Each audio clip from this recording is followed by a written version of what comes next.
Hi, this is Bri. So, hey, content warning time.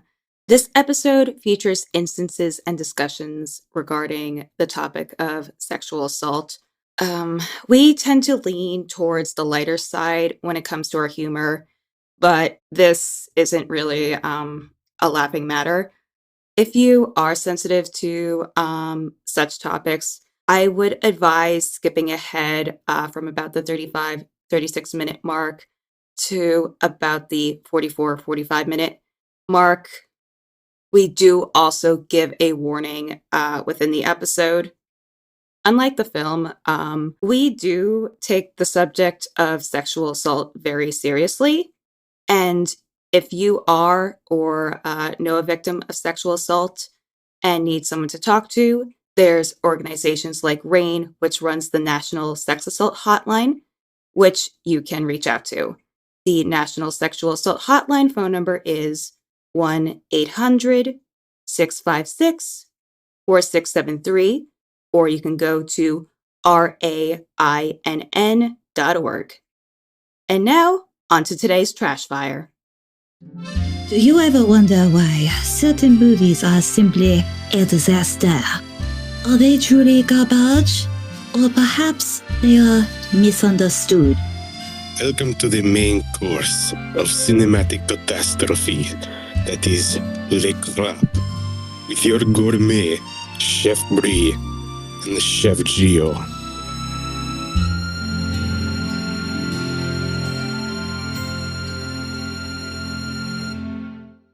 Hi guys, welcome to another episode of Lay Crap. My name is Bri.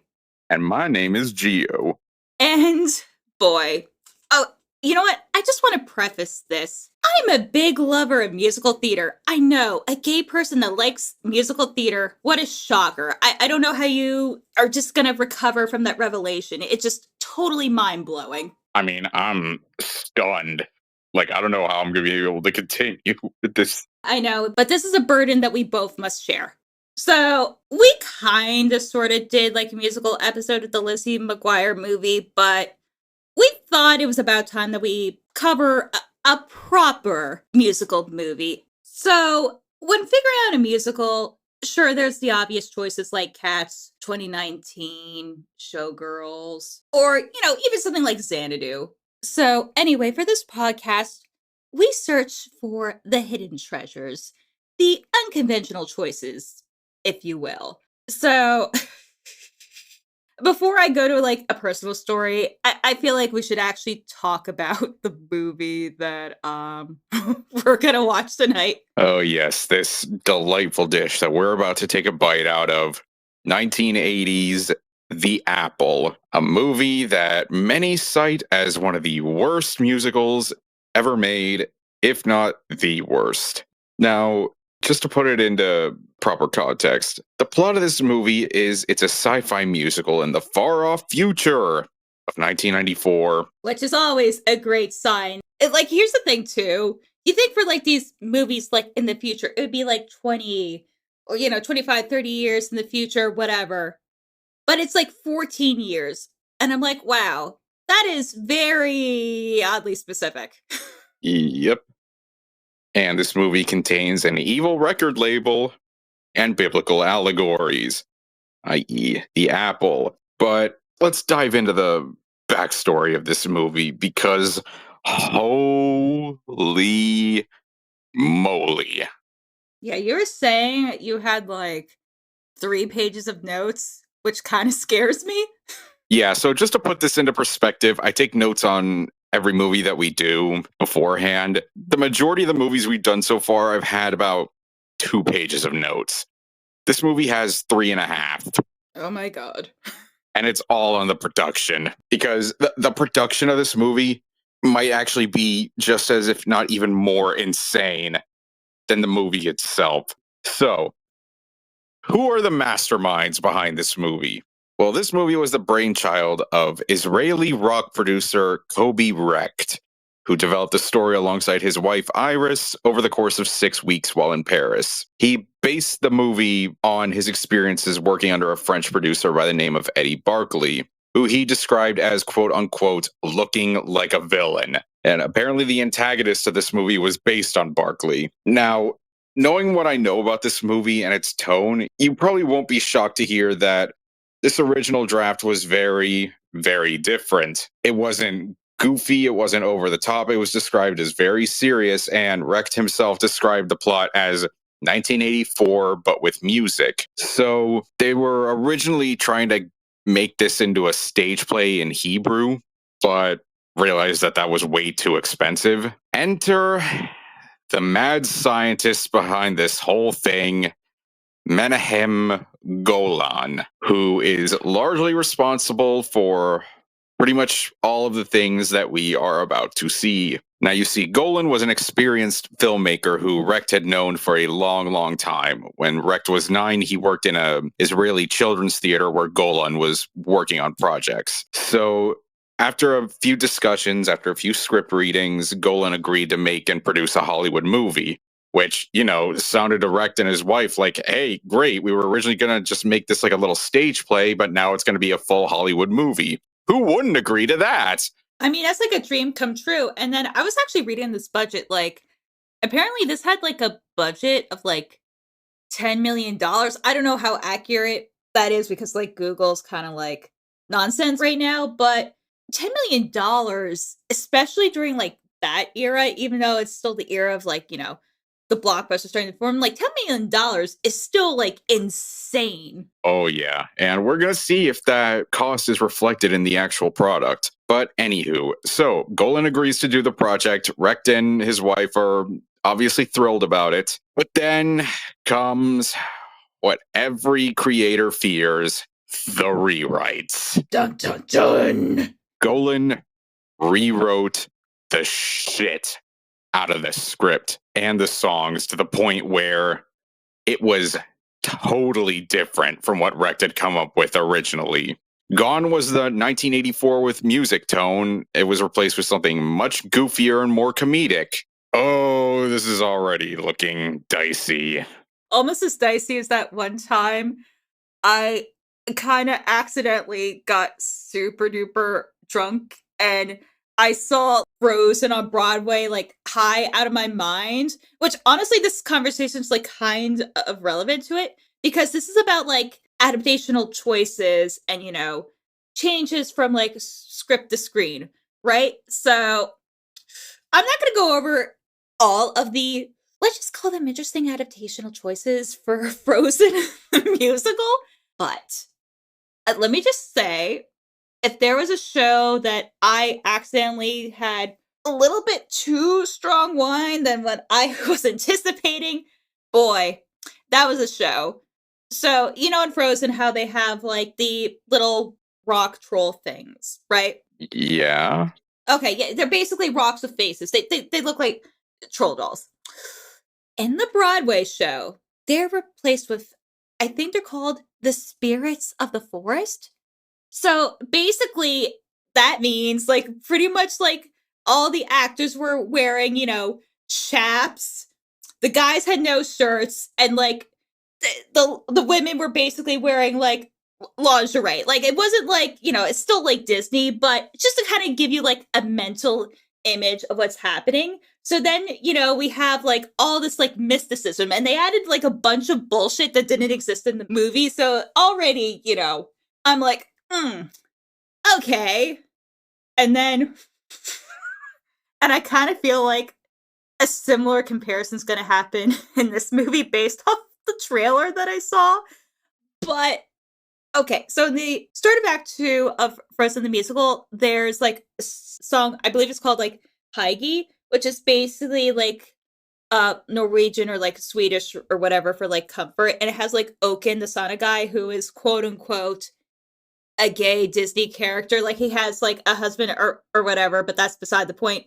But anyway, in this musical number, in the original version that I saw, basically halfway through that they're talking about like, oh, you could be naked, you have a little alcohol, these are actual lyrics, you can look them up, and then like the ending of the number. So you have, the giant fucking Sven and Olaf puppets, the principal like actors, and then you have like the company who are basically just wrapped in nothing but like a towel, like all like dancing naked. It was an insane experience to watch drunk.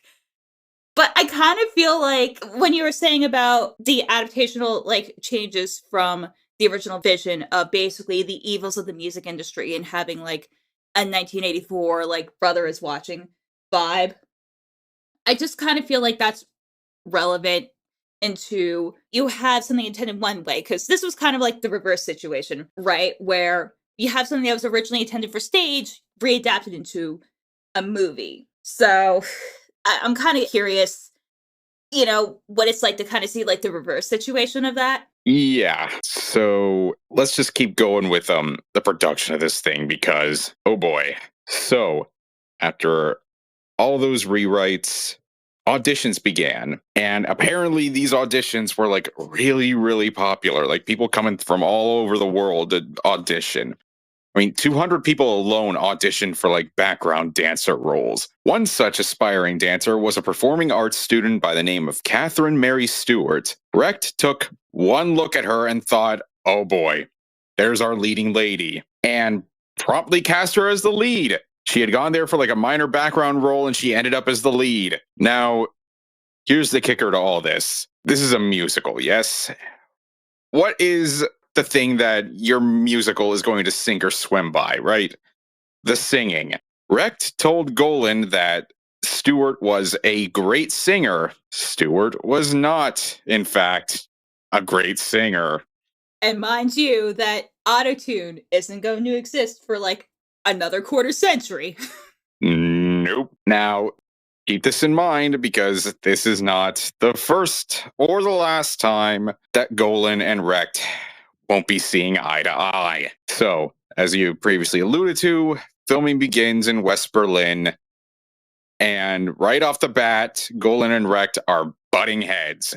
Because while Golan is over in West Berlin, Recht is back in London working on the music of the film.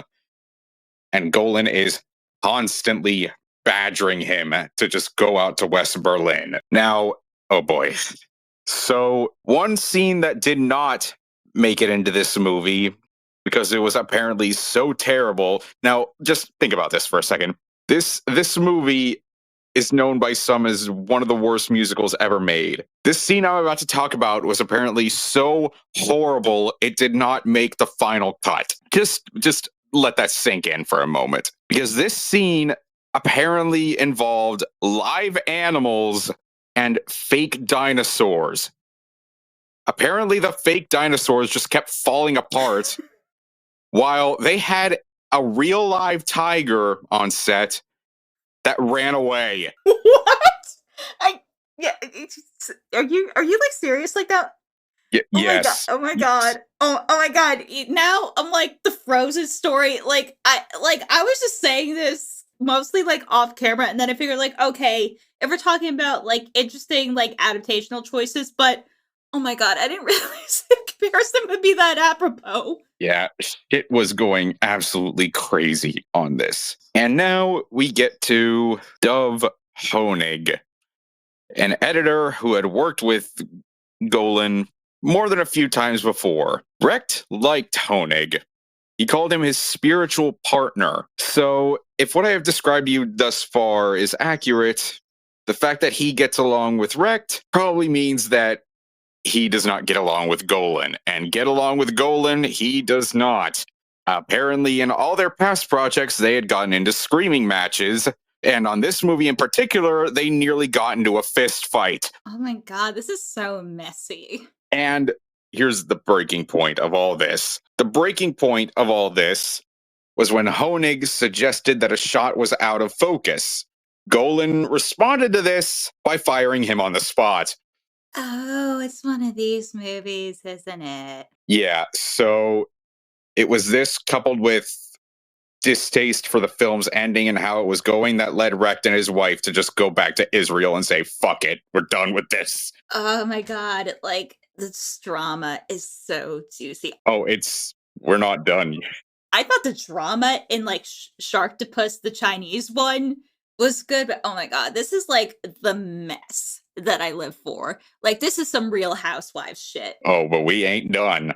We are not done, because now it is time for the film to premiere at the 1980 Montreal World Film Festival. They have such high hopes for this movie that they give viewers free vinyls of the movie's soundtrack, which many of them promptly returned by throwing them at the screen during the showings because the movie was that terrible. Oh my god. So you're telling me they just full, like, not like on purpose, basically like Rocky Horrored it, but no one was having a good time? It's funny you should mention Rocky Horror, because a lot of the reviews that I watched brought up Rocky Horror, that it was trying really hard to be Rocky Horror. But anyways, so how does our good maestro Golan react to this? Exactly how you think. He's unable to comprehend how nobody understands his vision, and then threatened to kill himself by jumping off a hotel balcony. Oh my god. Yeah. And you know, because we've talked to this, like, in our, like, DMs, whatever, like, and this is, like, where I get on my little tiny writer soapbox. Like, you gotta be able to take criticism. Like, even if you make the most god awful, like, shit, like, you have to at least understand it. And I kind of feel like this movie, because of how he was like, no, my vision, my vision, my vision. Like, as a creator, that's when you kind of know when you're like super duper fucked, because creation is like a collaborative process, and the fact that he was constantly butting heads and had it all his way. I mean, anyone who's made anything knows that that's just purely a recipe for disaster. Oh, yeah. Especially when you consider that originally this wasn't even his vision. It was somebody else's vision that he took control of and pretty much twisted it into something unrecognizable. Yeah, came this like Machiavellian like abomination. Oh boy. And apparently them throwing back the records was justified, considering that every review I've listened or watched has said that it has some of the worst music ever.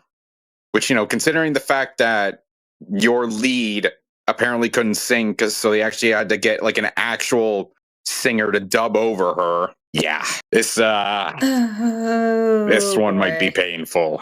Right.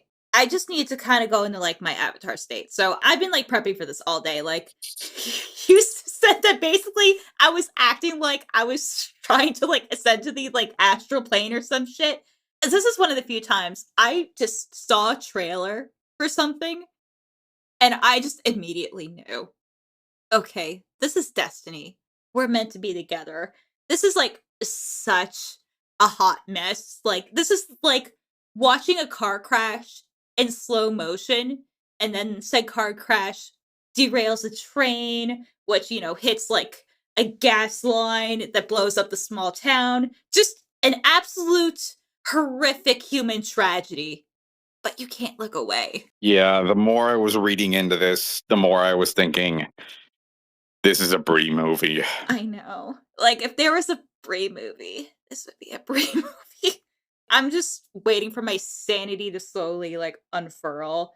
And considering that I am such, like, I don't want to say I'm a musical theater snob, but, I've seen, at this point, in terms of just, like, musical, not theater overall, I would say I've probably seen close to, like, 30 and 40 musicals. I mean, probably not as much as some, but I've kinda seen, like, the full gambit, and honestly, my opinions on musical theater are kinda similar to, like, how I feel about movies, is that most of them, it's fine. It's, like, average, like, it takes something, like, special for me to notice, so but I have a feeling this is gonna be special in, like, the really bad way. Yeah, and in contrast to me, who has probably only seen like a small handful of musicals ever. So this is going to be a learning experience of sorts. Of what not to do, and then maybe you'll finally fall into my evil plot of making you watch Wicked Yes, your sinister evil plot. that they kept advertising, like, a few months ago on, like, wrestling for, like, Peacock. I'm like, "Unlimited, Gio, together we're unlimited. Watch the vaguely sapphic movie about the green girl and Ariana Grande." When I was on a plane this past week and I was looking at all the movies they did have Wicked on there, but it was longer than any of my flights. So I was like, I don't want to watch it complete. Yeah, it's a sit down. Like, honestly, like, it goes by really quick, but yeah, it is a little bit of a time commitment. But anyway, just a quick reminder of how we do things in the podcast. And I'm gonna have to fucking edit that motorcycle out later. Fuck my stupid ass neighbors and that goddamn fucking motorcycle. So me and Gio are gonna experience whatever the heck this is. We'll play bits from the so beautiful, super duper special snowflake trailer, and then we will give you our thoughts when we come back. Pray for me. Pray, pray, motherfucker.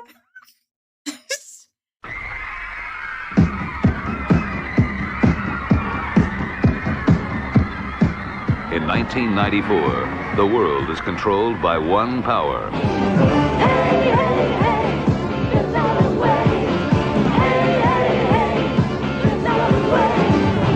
There ain't no sympathy, there ain't no blame, there ain't no pleasure, there ain't The no Apple brings you everything.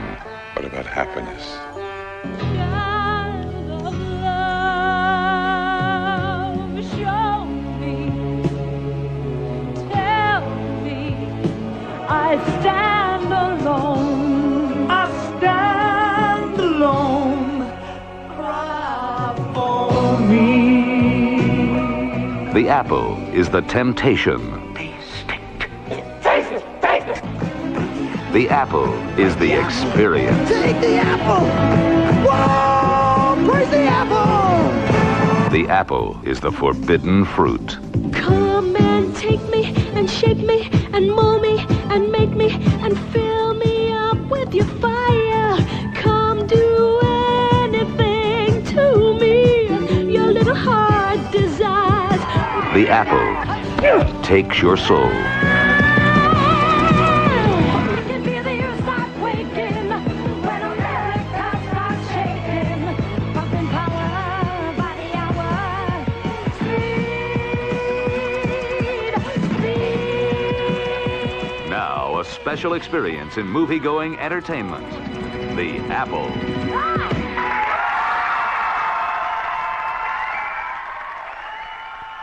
What the hell was that? Oh my god. Oh my god. You know what?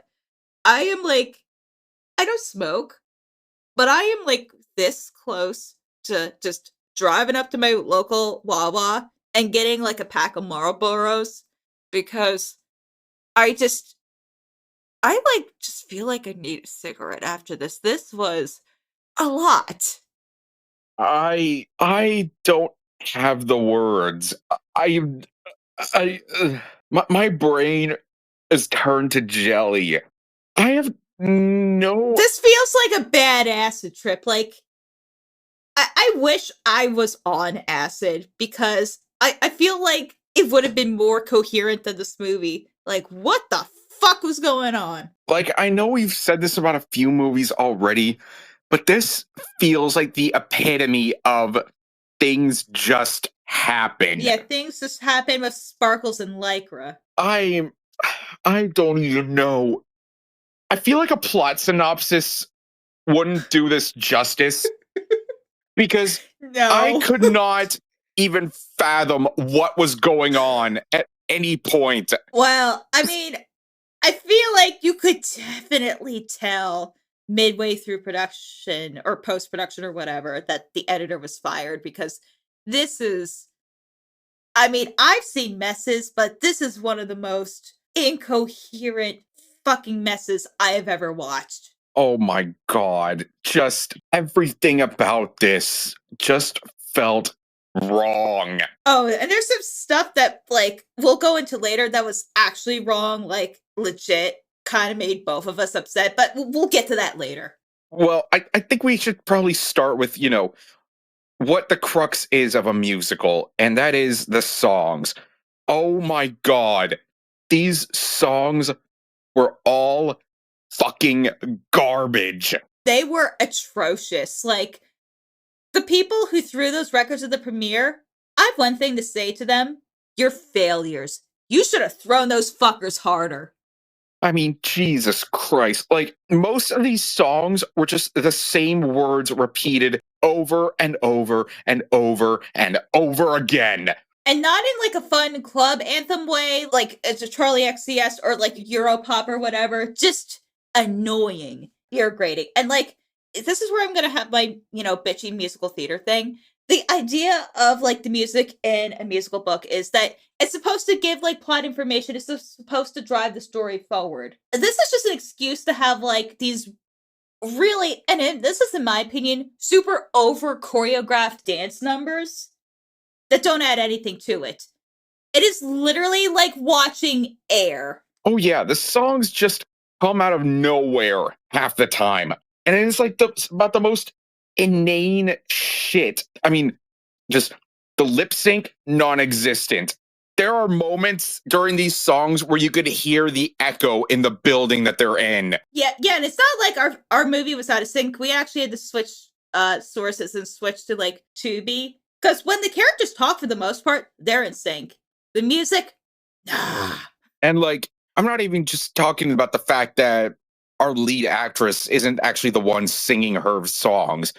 I'm talking about like none of their characters are in sync with the music. And there are times in this movie where you could just hear the echo of the building that they're in.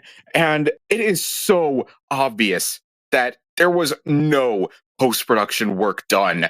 You could tell that as soon as they fired their editor that they were just like, all right, let's just ship it like this. Or maybe Golan, the LCD madman that he was, just decided, fuck it, I'll just edit it myself. This movie was the brainchild of an utter madman. That is the best way I could put it. Things just happen. Things just happen. Like, low-key, like, I feel like an Uwe Boll film is more digestible than this. And like, it tries to be like a biblical allegory, but man, is it ham-fisted. Oh my. Well, I guess in this instance, it's like crotch-fisted. And they don't even get the metaphors correct. Like when they're doing that fucking Adam and Eve fucking song and the like evil CEO is like supposed to be the devil, I guess. But then his like ultra effeminate sidekick is dressed as the snake. So like, why? Like the devil is the snake. They're supposed to be one and the same. Why? Lead down the river of madness. Oh, it is fully BDSM. Oh no. Beautiful. Come in. Oh, so we're just doing like a Japanese like Kamen Rider transition? Don't you be disrespecting Kamen Rider like that. Meet my son, Dandy. Oh my god, what is that Crash song? Oh. What about her? Don't worry about her. She's my sister. Oh no! What in the shit? Our special order. Okay, here's the thing. Okay, he's a snake. Why is he the snake? Shouldn't it be the other guy who's the snake? No, you're right. Like, why is he just fucking Dracula? Oh no, he has a horn! Oh, he does have a horn. Why just the one? Why just the one? Come here. Oh, so I guess we're just clearly okay having an open relationship now. Okay, where's Napoleon Also, there? I just saw the Bride of Frankenstein. Oh, please, no, not another song. Also, CEO guy he was supposed to be the devil, but he was dressed like a fucking discount Dracula. Oh my god. And we'll get to the ending scene at the end, because boy, oh boy, are we gonna have a lot to say about that ending scene. Yeah, we have to have a little bit of pretext to like build up to this, because even if we said it right now, like, you wouldn't believe us. Like, we have to have context here. So I guess to have context, we have to go over like the bare bones skeleton of a plot that this movie has. Yeah. Okay, so you know what? You usually do the plot thing, so while you're still processing life, I'm gonna just kind of start the summary. Okay, so just to kind of prepare, everyone. We already said it, but this film takes place in the futuristic year of 1994. And let me just, before I even get into the plot stuff, this is some of the most lazy futurism I've ever seen in my life. Like, it's so clearly 70s coded. Like, their idea of the future is silver shoulder pads. Like, literally, it feels like, the older opening day sections of, like, Epcot that Disney hasn't fucked up yet. Like, it feels like that. Like, it's like that version of, like, borderline, like, corporate futurism. It is so uncanny and so unappealing. But anyway, they basically open the movie to, like, a futuristic version of Eurovision, because that's basically what it is. It's fucking Eurovision. And also, can I just say that they really half-assed like the costuming in this, because some of it is like over the top, like Hunger Games style ridiculousness, and then there's just other guys just walking around in suits. Like, there's no in between. Or like, silver, like, jumpsuits or like track suits. Like, yeah, there's like no consistency here. Yeah, and so I guess that this record label, like BIM, rules the world or whatever. Which, by the way, what a stupid fucking name. Yeah, they could go BIM themselves with that. It's up there with, like, Morbid time. Like, you're just morbid all over the place. We're just fucking bimming all over the place. Yeah, they really BIM'd up this movie. But yeah, I guess that this record label just controls the planet, because as we see at one point in this movie, there are times during the day where you're just expected to just stop what you're doing, be it eating, working, firefighting, surgery. You're just supposed to stop and break out into a fucking choreographed dance number. I just realized that now that they're clearly trying to do like a Nazism with like the bands and like wearing the stars, which kind of makes this even more uncomfortable. All traffic must pull over and stop immediately. BIM exercises commence in 40 seconds. Join in the National Fitness Program. Wait, they have to stop putting out a fire so they can do these fucking exercises? Yeah, oh, and I saw the product placements. They had the thing with Pepsi. Oh, they're doing surgery. Oh my god. Put away your work. Get up and get we have Coca-Cola and Pepsi sponsoring this movie? Oh, shit. The Fitness Program is watching you. 5, 4, 3, 2, BIM.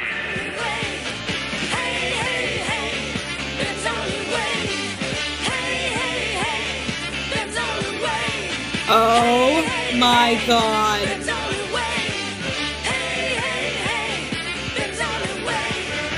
Also, was that a male nun? What the fuck was that?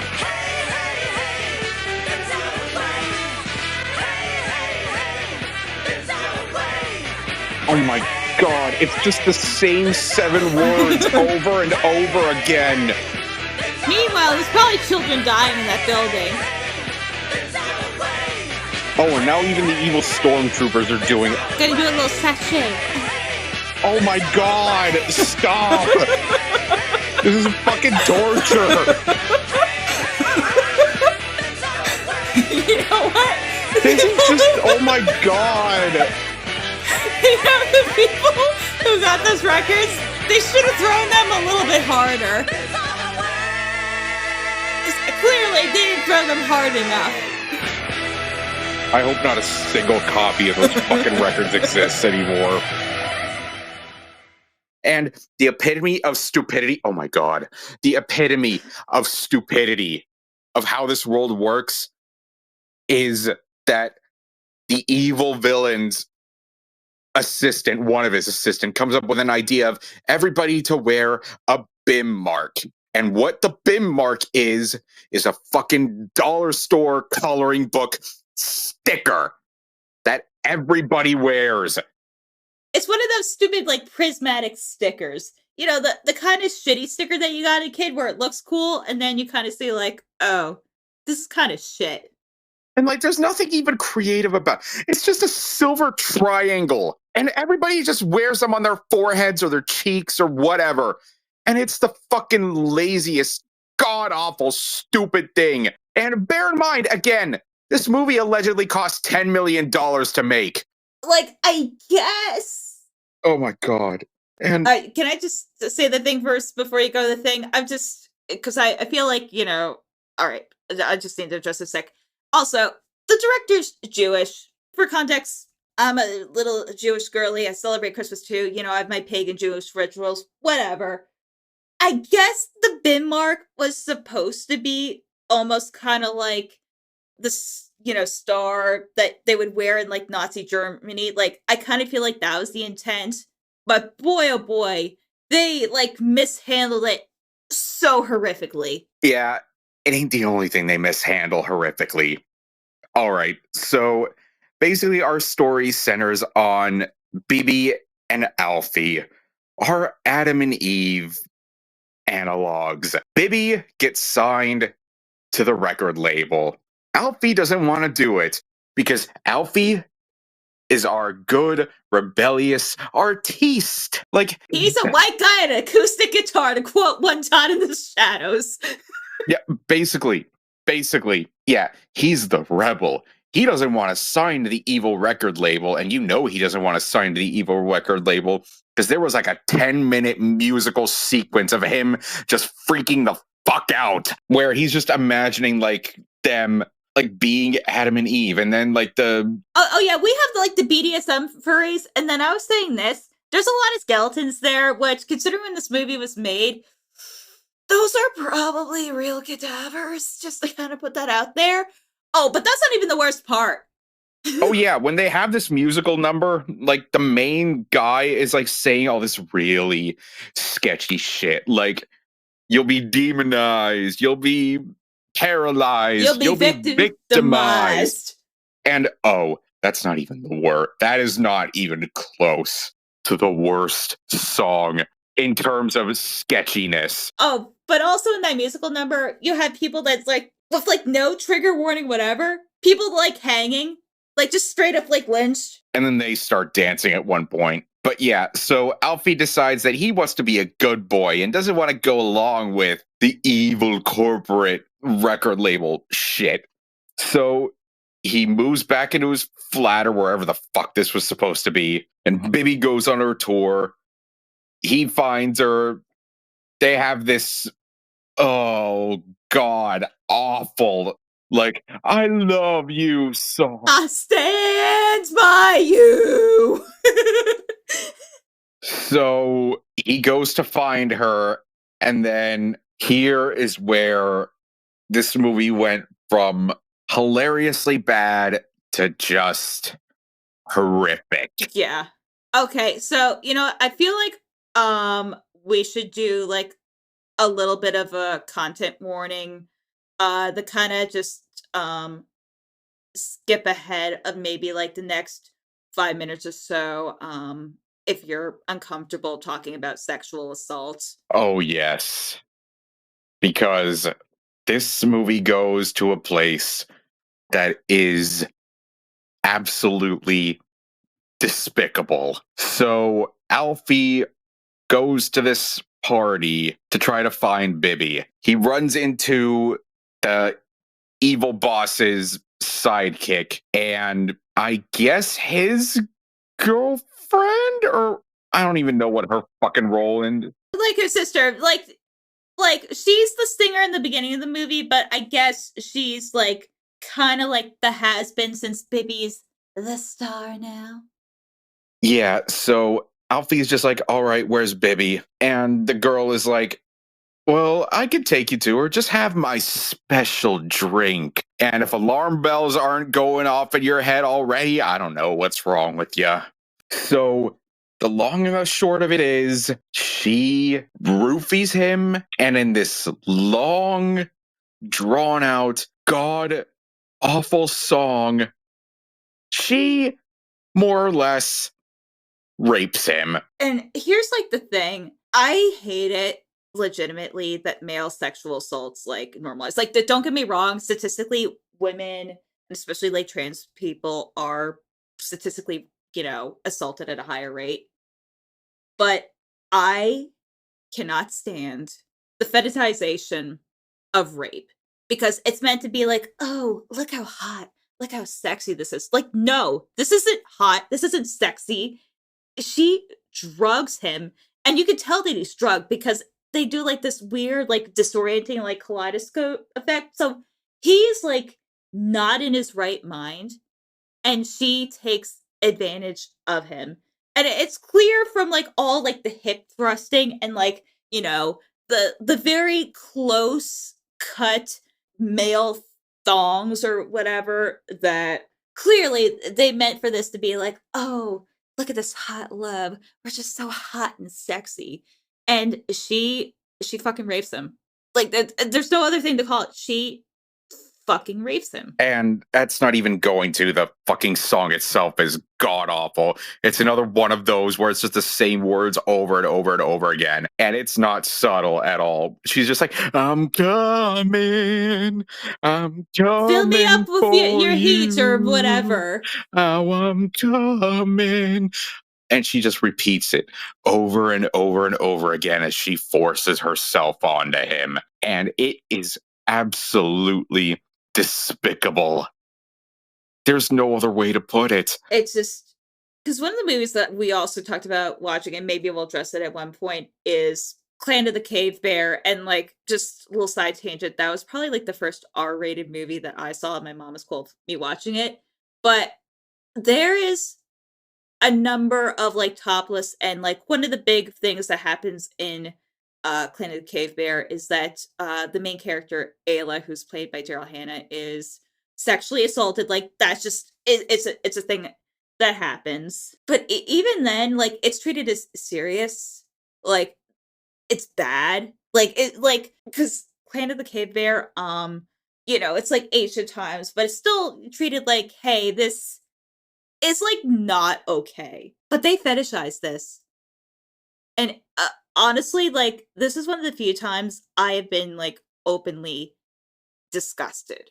When we were doing our commentary, I was starting like I could almost not I I'm still having trouble talking about it. Like my jaw was on the goddamn floor cuz I know it's the 70s and whatever, and this is still an issue now, but I cannot fathom how anyone thought this was okay just because he was a dude. It was just so horrific. And even worse, because it gets worse. So after this happens, he wakes up in the middle of a park and is found by this hippie commune. And meanwhile, Bibby is talking with the rapist lady.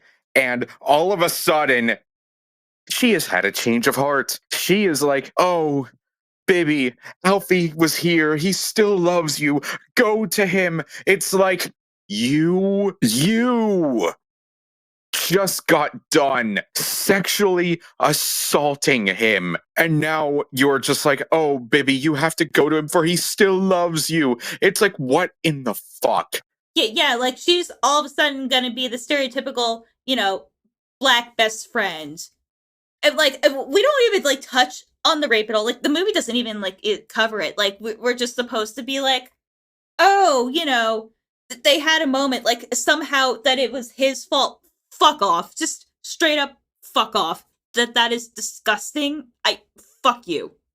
It was absolutely, and like this change of heart comes out of nowhere. Like she just goes from like willingly going along with this plan, whatever the fuck plan it is, to now she's just like, oh, now I'm good now. Like, where the fuck did this come from?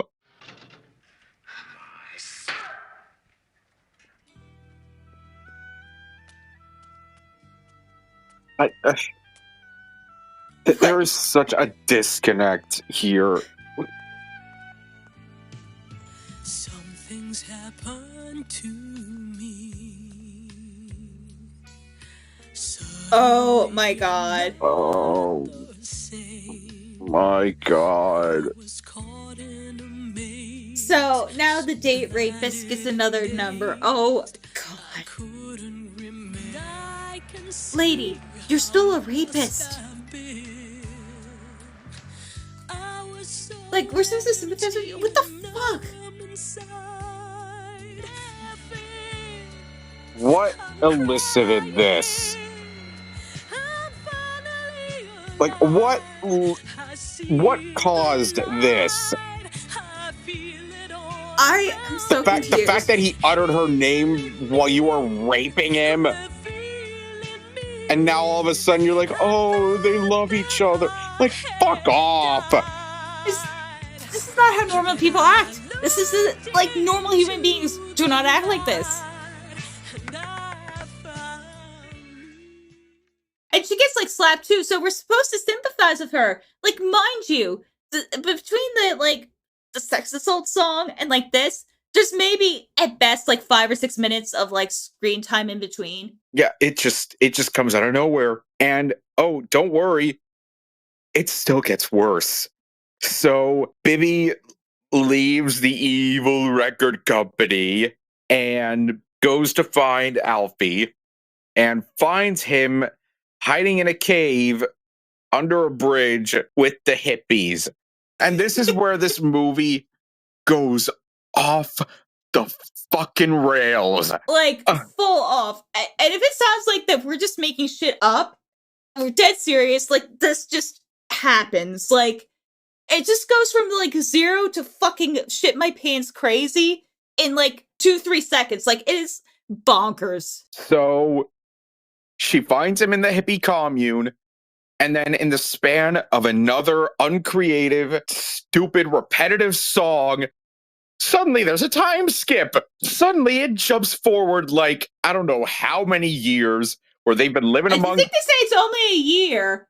And yet, despite the fact that it's only apparently been a year, they have a kid who looks like 3. I know, that's insane. I'm like, damn, like, because if you know anything, like, at most, like, so if you could just do math, so let's just assume, like, right after that, they get doing their business, and, you know, pregnancy usually takes about 9 months. So, like... The oldest that kid should be is 3 months. Exactly. Thank you. But no, that is just a straight up toddler. Oh, and also you can tell time passed because suddenly Alfie has a beard. And like, there is no indication at all of this. It is the most jarring thing. Like, we suddenly, mid-song, just jump ahead. Like, there's no indication at all. Which, by the way, I feel like we should address that this hippie commune is literally in the middle of a fucking park. Yeah, just the middle of a fucking public park. So the evil record label shows up, and, you know, Mr. Boogaloo and his evil henchmen all show up, and they're just like, oh, we're here to arrest Bibby. And then Alfie's just like, well, you know, she's my wife. You can't take her. And then they're just like, okay, so we're just going to arrest all of you. And then... Oh, man. Oh... Can I call him his pet name once you introduce him?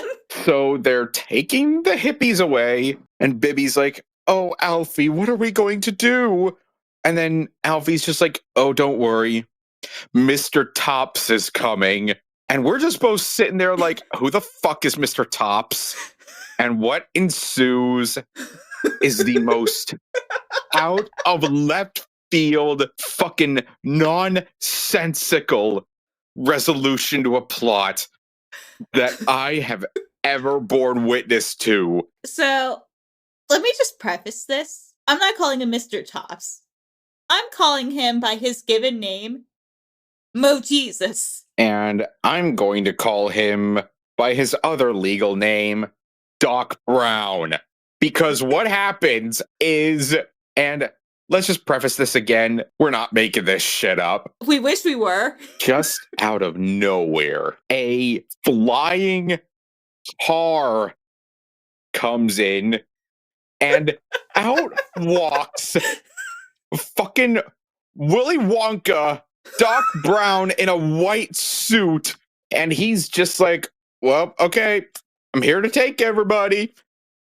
Like, he's clearly supposed to be Jesus or like Moses, hence his name, Mo Jesus. And he's just like snapping his fingers and like making shit disappear. And then everybody just starts walking up into the clouds. And then evil CEO dude is just like, well, where are you taking them? And then Doc Wonka is just like, I don't know yet. Probably to another planet or something where you're not there.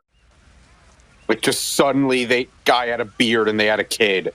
God. What's gonna happen to us, Alfie? It's gonna be all right. I know he's gonna come. Who's coming? Mr. Tops.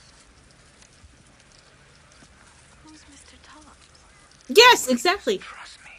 I know he's coming. Yeah, who the fuck is Mr. Tops? What does that even mean? Oh What? my god! Doc Brown? The fuck are you doing here? What the fuck? Why?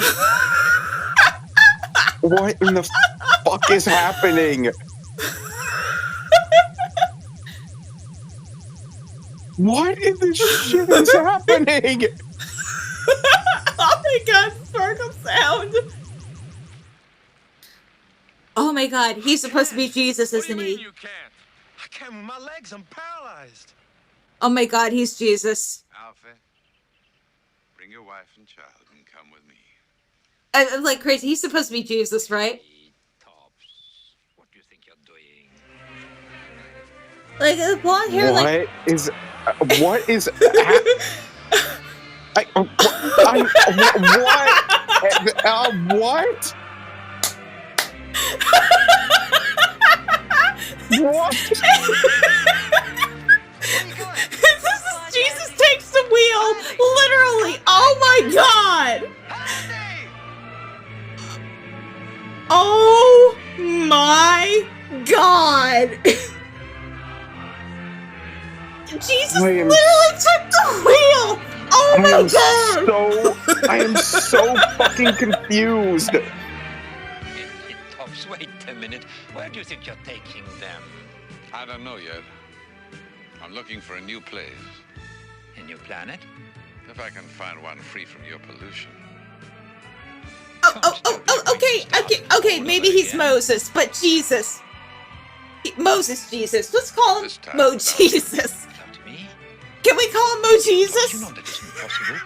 The world simply cannot exist without me. Let's give it a try. The hippies can't stay here, so let's take them to another planet. Who is this guy? He's Mo Jesus.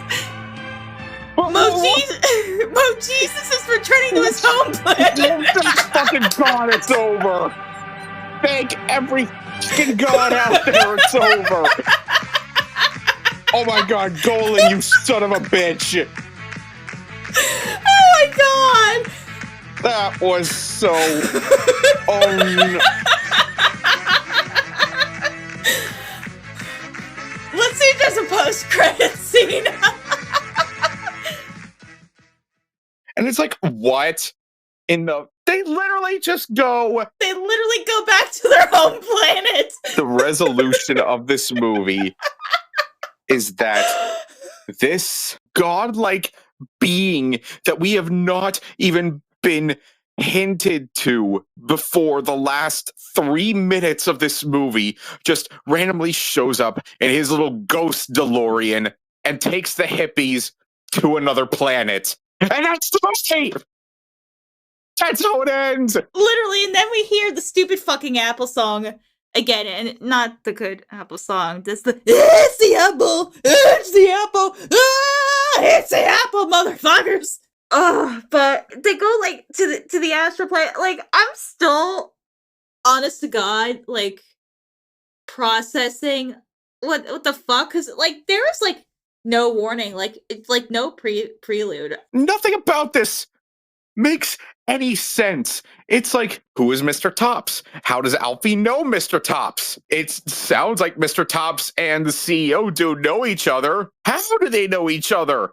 What in the fuck is happening? God, it's just The last 5 minutes of this movie just come out of nowhere. And I said this before we started, that once that Rick saw the ending of this movie, coupled with the editor just being fired out of nowhere, he just got on a plane and flew back to Israel. I understand why. Because no, I'd be like, YOLO, I'm out. that ending was, it felt like a different movie. It just felt like a different movie happened. Yeah, that's the whole thing. We should talk about this too. Like, this felt like a bunch of different things. Like, nothing in this movie connects.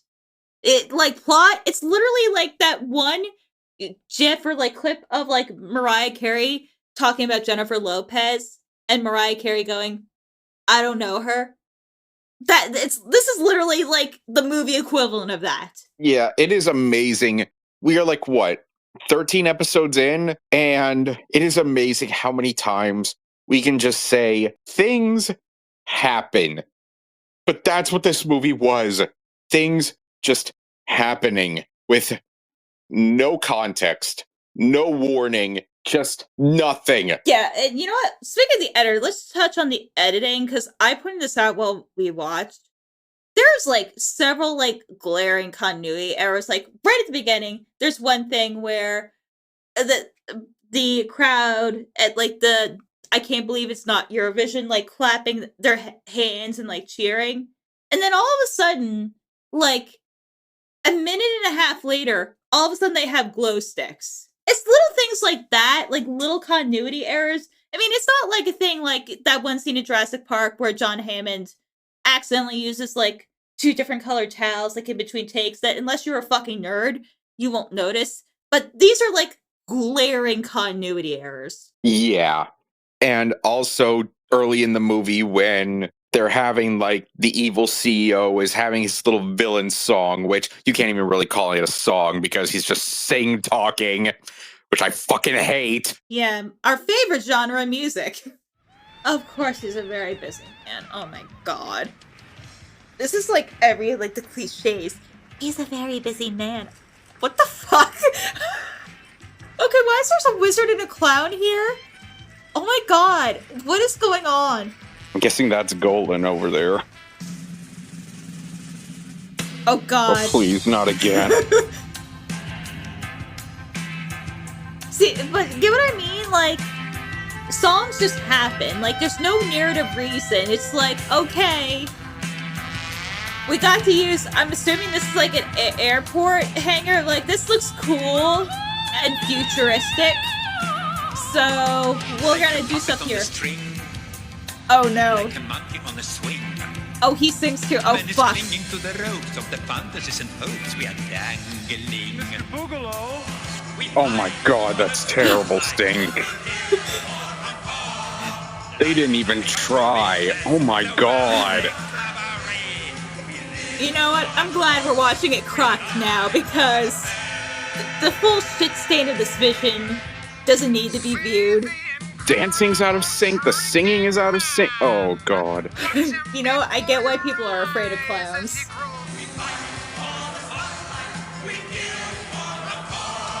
This is why you keep your editor, Goran. My god. Of course they have boas. Yes, the effeminate man. We give him a boa, because of course we do. Okay, that's the one outfit that kind of looks futuristic, but it looks futuristic in, like, you know, Epcot in the early 80s version of the future. Okay, where the fuck did they find the flags to twirl? And they all have, like, white gloves. What is happening? Like, they just randomly grab props. Like, there's no continuity. You know, I take everything back about every Disney direct-to-video villain song. I take it all back. That they're fine, actually. And, like, he's not even doing the smart thing and singing it in secret. He's just singing it out in the open. So, in the midst of this, at the end of the song, all of a sudden his little lackeys just have these batons or flags or whatever, and now they're wearing white gloves when they weren't. And it's like, right. Meanwhile, like their office clearly like it looks like the middle of fucking MCO airport, like Orlando International. And this is probably foreshadowing, but in the first version of this movie that we tried to watch, right as this song was starting, it just froze and wouldn't start again. Maybe that and was I tried just cutting the clip, and I tried to load a different version of it. I was just like, nope, you know what? We can't fuss with this. And so I was like, okay, it's on Tubi, so we just restarted it from there. Which, by the way, I just want to thank JD and Turk for saving us several times. Oh yeah. So since we had to watch this on Tubi, we just got a bunch of ads. And honestly, the ads were the best part of this movie because it meant we didn't have to listen to any more songs. And just going off again, you could tell that the editor was just fired halfway through because there is no continuity. The lip sync is horrible. The sound mixing, awful. Which, yeah, like, is the sound mixing. Oh my god. Like, the audio, like, in the crowd scenes clearly was, like, clipping several times, which is like, okay, if this was, like, a normal situation, we're like, okay, well, we can't use the set audio, we'll just ADR it in. But I was just gobsmacked that this was in, like, a movie. And this wasn't, like, a weird, obscure indie movie either. Like, this was distributed by, like, MGM. And they just left the audio in like that. I couldn't believe it. And, like, it is the epitome of this happens during this villain song. And I've been telling Bri, like, ever since we both watched K-pop Demon Hunters, like, I love a good villain song. This had to have been one of the worst villain songs I've ever heard. And, like, most of this movie's problems happen during this song because there are so many just blips in continuity. The lip syncing is bad. And while they're singing, none of their voices are synced up with each other. No. And the echo is awful. And it's like, I know this was 1980, but there's still no excuse. There is no excuse for how bad this was. It's like $10 million. It's like, where the fuck did this money go to? Because it clearly didn't go to the editing. It clearly didn't go to the prop design because, again, stickers. Just you know what? I feel like we should just touch on, like, since we're on the subject of, like, plot continuity, like, I kind of feel like we should address some of the world building, like, a little bit more. Yeah, because I mentioned before that when Rick and his wife were coming up with the original script of this, they said that this was basically just going to be 1984, but with music. And you can kind of see it. Yeah, I think, like, on its own, like, it's a decent idea. Yeah, in the hands of anybody else, they might have had something here. Unfortunately, it was not in the hands of the right person. By the way, I feel like we should talk about some of Golan's, like, other filmographies, because as a producer, there's some classics here. Stuff like Breakin' 2, Electric Boogaloo, the Death Wish series, the Texas Chainsaw Massacre 2. And here's another good one. The 1990 Captain America movie. Oh my god. Oh, there's another one he produced too. Though actually there's two more. Some of the other films that he produced were Superman 4, The Quest for Peace, and Masters of the Universe. Oh my god. So I have a feeling this is not going to be our last rodeo with our dear friend Golan. Yeah, because I recall that while I was doing the research for the Fantastic Four movie, I stumbled upon the 1990 Captain America movie. And I was like, maybe that could be good for a future episode. Well, I think this pretty much confirms it. Yeah. I'm just like, there is the skeleton of a good idea here. And if Rick had just not known this guy from before, maybe he could have found somebody else. Maybe it would have just been better off just being a Hebrew stage play. But just as Bibby put her fate in the hands of the wrong person, so too did Kobe Richt. Whew. Yeah, this was like I said, I don't smoke, but I have the intense need for cigarette. Which, oh, by the way, can we just when we were researching the Wikipedia article, do you know a film is special when in the Wikipedia article there's time codes in there for cut songs? Yeah, I noticed that. Oh, God. Just the fact that the choreographers would go on to work on American Idol. I don't know how anybody's career survived this, in all honesty. Yeah, I don't know either. I was like, oh shit. Okay, so Catherine Mary Stewart, she actually originated the role of Kayla Brady on Days of Our Lives. I think she was only there for a year, but she went on to do some stuff. Oh, she was in Weekend at Bernie's, and she's done like some TV work mostly, like on and off for like the last couple of decades. At least she was able to have something of a career after this. Because I think during this, I think she was still technically in film school. Yeah, I believe so. So she's actually Canadian, but she lived in Britain for a while. So that's, I think, why the accenting is kind of like a little bit odd, to say the least. But I think the guy who played Alfie, like the fact that he doesn't have like a Wikipedia article, I don't think. Holy shit. Oh my God, that was the landlady. That was fucking Miriam Margolyes. Holy shit. I thought she looked familiar. Oh my God, it's fucking Miriam Margolyes. Well, maybe that's why she was probably the best actress in this movie. Yeah, and you know what? Bless her, because she's literally the best.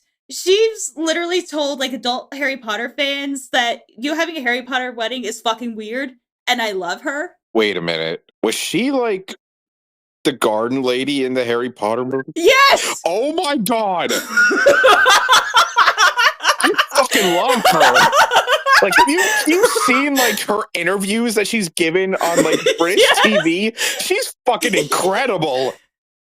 I know.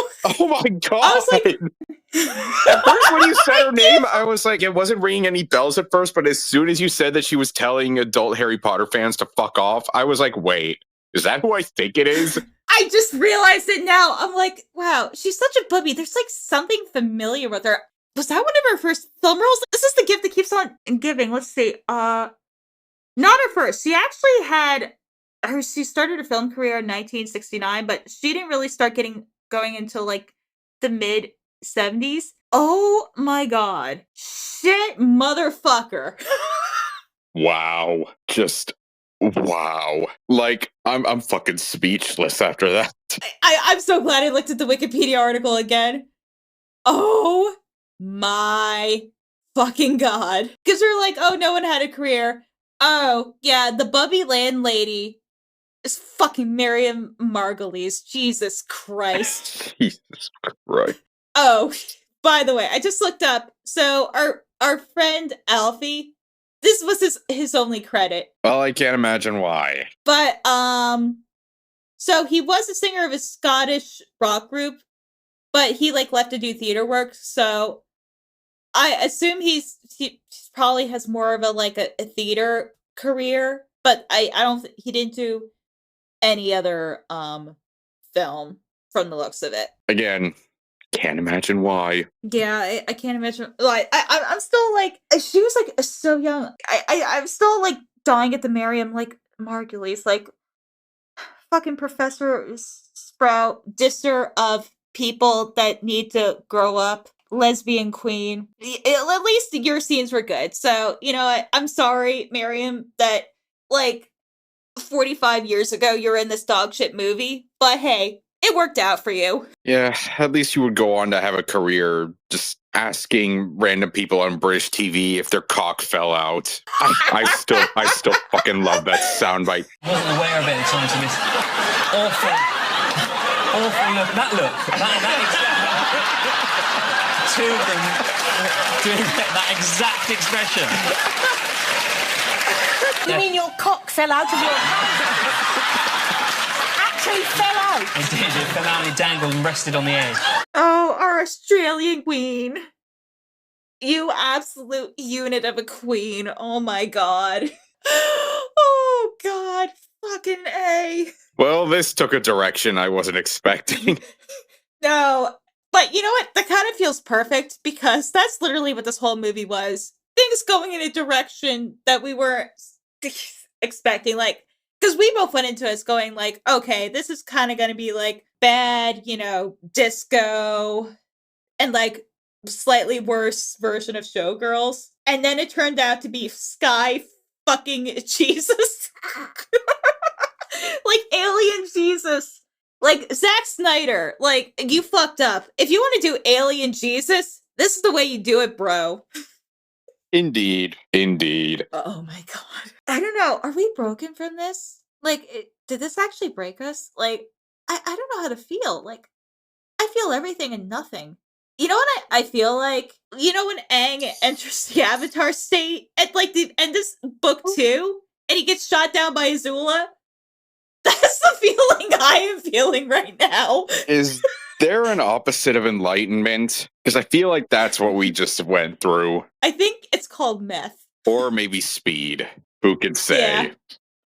Oh god, this fucking Speed song. Oh yeah, we forgot to mention the fucking Speed song where in Bibby's first American concert, she was literally just telling the audience, you're all on fucking speed. With like the motorcycles, like, and it's like, you're on drugs. Which, by the way, we didn't bring this up. Her American tour is literally just one performance and then nothing ever again. Oh yeah, like we don't even get a montage. Yeah, like we didn't even get a montage of her like having this big successful career. She literally had one performance and that was it. Oh my god. And that's the thing that's like insane. Because like you said, the musical numbers, they just happen for like every single like benign thing. Like that easily could have been like summed up in like a couple lines of dialogue or like visual storytelling. But I'm like, hey, like the actual career thing, I don't know if that's maybe where you should have put some fucking songs. Yeah, not the song of I date raped your boyfriend and I kind of feel bad about it, so I'm gonna help you. Yeah, the vinyls for this movie deserved to be destroyed. You know what I probably personally would have done is I would have gone in the middle of the movie theater, pulled out my pants, took a shit on it, and then flung it into the screen as hard as I fucking could. You know how in the beginning of the movie that crowd was like in a riot? Yes. I feel like that was a perfect representation of what that audience was probably like. Oh yeah, it was foreshadowing. Like, Golan didn't know it, but he saw his own fate. Jesus God almighty. Yeah. This is gonna be insane for me to edit. It took 13 episodes, but I think we found the one that broke us. Like, I thought Scooby broke us, but Scooby made us mad. Like, we still felt something. I don't know how to feel about this. Like, I am bewildered, confused. Like, I almost kind of feel like the level of confusion, like, as you're turning puberty, and you're just discovering, boobs and butt for the first time. Yeah. Because, like, again, with Scooby, I just got fucking mad. This, I'm just so confused. And it's like Golan wanted to fucking kill himself because people didn't get his vision on this. And I'm like, what fucking vision? Like, there's nothing coherent. I said this earlier. If you're, like, a writer or, like, any type of creative, you have to be open to constructive criticism. I'm not sure if he had listened to people, if this incarnation of the story could have been saved. It would have at least been comprehensible and, like, watchable. This was 110% the vision of somebody who wouldn't take no for an answer. This was 110% the vision of a guy who fired his editor because he implied that a shot was out of focus. Like, this is the reason why you have a team of people to try to just dial it back. This is why you have those kinds of people. Because otherwise you end up with shit like this. A rotten apple.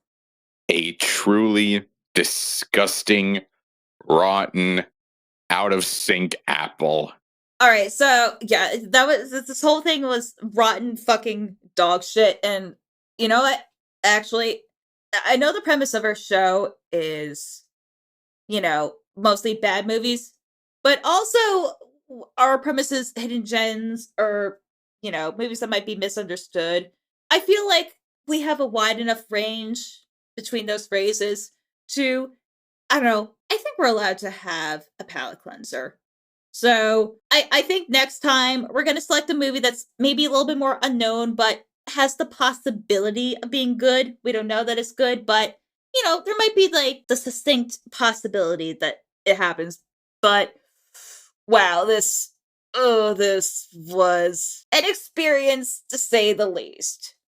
So, Gio, where can everyone find you? So, if you so desire, you could find me on Blue Sky at evking13.bsky.social, where I am currently posting about my recent trip to Chicago. Which is so fun. I love getting those pictures, and especially the story of you and your fabulous tour guide, which, God, if I was there, I would have been the worst person to be with. Oh, yes. But that is a story for another time. And speaking of stories, if you want to regale the tales of my pupper and my genuine other nonsense, you can follow me at crazylemur.bsky.social, also on Instagram at lemur'sroll1. So, all right, that was another episode of Le Crap. We'll see y'all next time. Eat your apples, kids. An apple a day keeps the doctor away, except don't eat those apples because those apples have, glitter and possibly STDs. Anyway, bye!